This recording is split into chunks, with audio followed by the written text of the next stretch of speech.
The Wisdom of the Ancients, by Francis Bacon. Chapter 12. Caelus, or Beginnings. Explained of the creation, or origin of all things.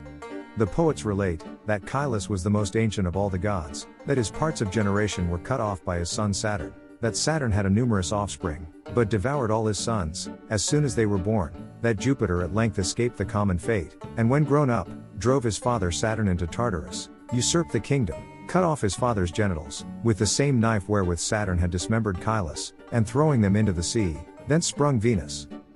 Before Jupiter was well established in his empire, two memorable wars were made upon him, the first by the Titans, in subduing of whom, so one, the only one of the Titans who favored Jupiter, performed him singular service, the second by the giants, who being destroyed and subdued by the thunder and arms of Jupiter, he now reigned secure. Explanation. This fable appears to be an enigmatical account of the origin of all things, not greatly differing from the philosophy afterwards embraced by Democritus, who expressly asserts the eternity of matter, but denies the eternity of the world, thereby approaching to the truth of sacred writ, which makes chaos, or uninformed matter, to exist before the 6 days' works. The meaning of the fable seems to be this: Caelus denotes all the concave space, or vaulted roof that encloses all matter, and Saturn the matter itself, which cuts off all power of generation from his father, as one and the same quantity of matter remains invariable in nature, without addition or diminution.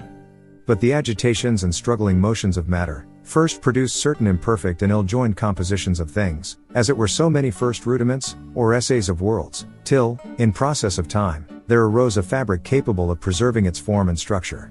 Whence the first age was shadowed out by the reign of Saturn, who, on account of the frequent dissolutions, and short durations of things, was said to devour his children.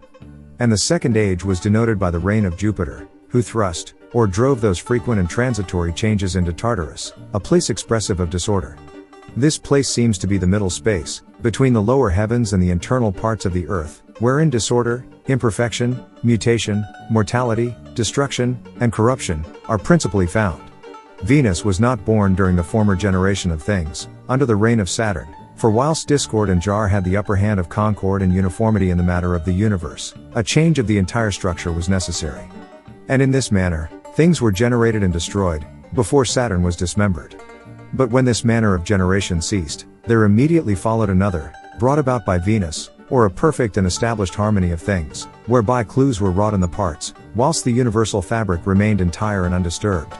Saturn, however, is said to be thrust out and dethroned, not killed, and become extinct, because, agreeably to the opinion of Democritus, the world might relapse into its old confusion and disorder, which Lucretius hoped would not happen in his time.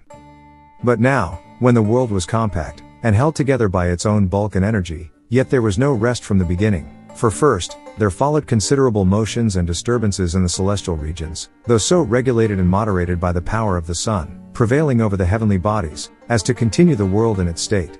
Afterwards there followed the like in the lower parts, by inundations, storms, winds, general earthquakes, etc., which, however, being subdued and kept under, there ensued a more peaceable and lasting harmony, and consent of things.